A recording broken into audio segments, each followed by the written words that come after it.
जय श्री कृष्ण। सभी व्रतों में सर्वश्रेष्ठ है एकादशी का व्रत। ऐसा कहा जाता है कि अगर कोई व्यक्ति बाकी सभी व्रत और उपवास नहीं कर पाता है, तो भी यदि वो सिर्फ एकादशी का पालन करे, तो उसे बाकी सभी व्रतों का पालन करने की आवश्यकता नहीं रह जाती। और कारण यही है कि सामान्य रूप से किए जाने वाले बाकी सभी व्रत और उपवास मनुष्य को भौतिक सुख समृद्धि देने की बात करते हैं, लेकिन एकादशी का व्रत मनुष्य को भौतिक सुख समृद्धि तो देता ही है, अपितु उसके साथ साथ परमाध्यात्मिक फल भी प्रदान करता है। इसलिए अगर कोई मनुष्य इस भौतिक बंधन से मुक्ति प्राप्त करना चाहता है, तो उसे इस एकादशी व्रत का पालन अवश्य करना चाहिए। इस निर्जला एकादशी के उपलक्ष्य में आज हम एक महत्वपूर्ण और अनसुनी पौराणिक कथा का श्रवण करते हैं। तो चलिए आरंभ करते हैं। प्रत्येक वर्ष ज्येष्ठ मास के शुक्ल पक्ष में आती है निर्जला एकादशी। इसे पांडव निर्जला या भीमसेनी एकादशी के नाम से भी जाना जाता है। यह वर्ष की सबसे बड़ी एकादशी है। वैदिक शास्त्रों के रचयिता व्यासमुनि कहते हैं कि जो भी व्यक्ति इस एक एकादशी का अगर पूर्ण श्रद्धा और नियम से अन्न जल का त्याग करके पालन करता है, तो उसे वर्ष की सभी एकादशी करने का पुण्य फल अपने आप मिल जाता है। और इस कथा का वर्णन आता है गरुड़ पुराण में। हम सब जानते हैं कि पक्षीराज गरुड़ भगवान श्री हरि के वाहन हैं, लेकिन क्या आप जानते हैं उन्हें इस महान और सेवा और पद की प्राप्ति कैसे हुई? तो सुनिए, पक्षीराज गरुड़ के पिता हैं ऋषि कश्यप और उनकी माता का नाम है विनता। एक दिन विनता और ऋषि कश्यप की अन्य पत्नी कद्रु के बीच में शर्त लगी कि देवताओं के घोड़े उच्च श्रवा का रंग कौन सा है।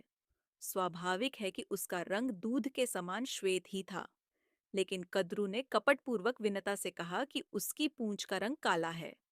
इस बात पर दोनों में शर्त लग गई और यह तय किया गया कि इस बात की पुष्टि की जाएगी और जो भी हारेगा वो दूसरे का दासत्व स्वीकार करेगा।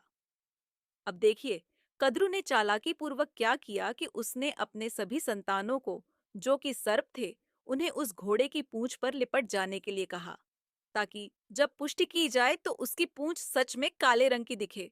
अपनी माता की आज्ञा पाते ही सभी सर्पों ने ऐसा किया और परिणाम स्वरूप गरुड़ की माता विंता ये शर्त हार गई और उन्हें कद्रू की दासी बनकर रहना पड़ा। इस बात से दुखी गरुड़ ने एक दिन निर्णय किया कि वे अपनी माता को इस दासत्व से मुक्त कराएंगे। इसलिए उन्होंने कद्रू से जाकर पूछा कि अपनी माता को दासत्व से मुक्त करने के लिए वो क्या कीमत चाहती है। तो कद्रू भी चालाक थी। वो चाहती थी कि विनता सदैव उसकी दासी बनकर रहे।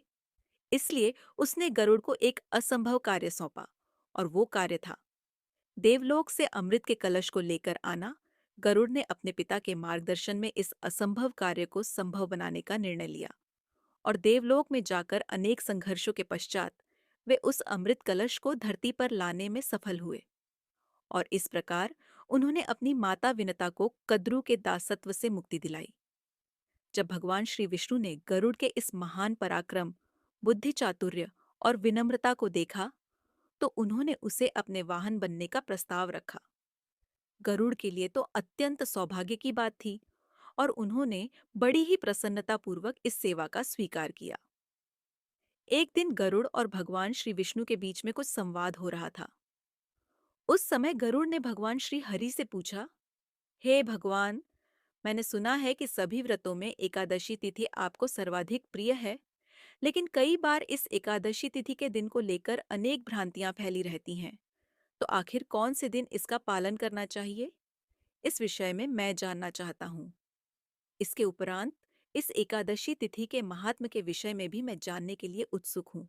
हे प्रभु, यदि आप मुझे योग्य समझे तो कृपया इस विषय में कुछ मार्गदर्शन प्रदान करें।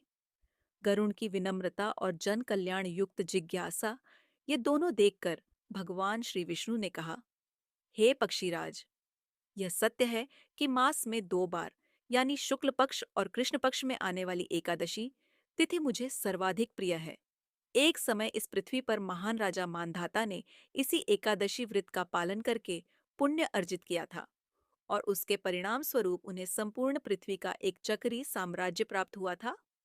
इसलिए प्रत्येक व्यक्ति अपने जीवन के परम लक्ष्य आध्यात्मिक जीवन में उन्नति हेतु इस एकादशी का व्रत अवश्य करना चाहिए और रही बात एकादशी तिथि के सटीक पालन के दिन की, तो ध्यानपूर्वक सुनो। एक समय धृतराष्ट्र की पत्नी गांधारी ने दशमी विद्या एकादशी का पालन किया था, और उसी के फल स्वरूप उसके सभी 100 पुत्रों का विनाश उसके जीवन काल में ही हो गया था। और इसलिए किसी भी व्यक्ति को दशमी विद्या एकादशी का पालन नहीं करना चाहिए। द्वादशी के साथ जो एकादशी आती है, उस एकादशी तिथि में भगवान श्री हरि का सन्निधान रहता है, लेकिन जो 10वीं से युक्त एकादशी होती है, उसमें असुरों का सन्निधान रहता है, इसलिए उसका पालन नहीं करना चाहिए।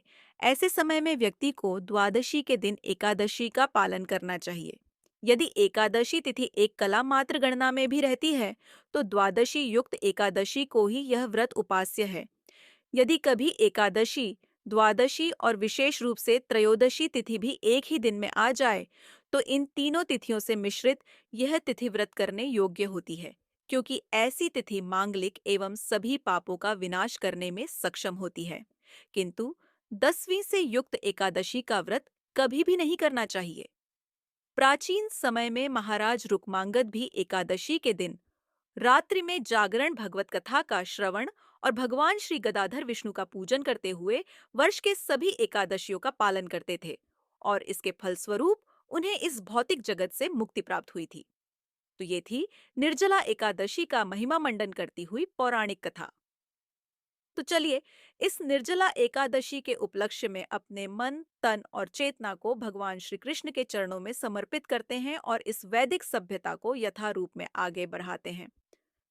तो मित्रों, यह थी आज की कथा। अगर आपको यह वीडियो पसंद आया हो तो वीडियो को लाइक करें और चैनल को सब्सक्राइब जरूर करें, और कमेंट में जय भगवान विष्णु जी की, जय मां लक्ष्मी जी की जरूर लिखें।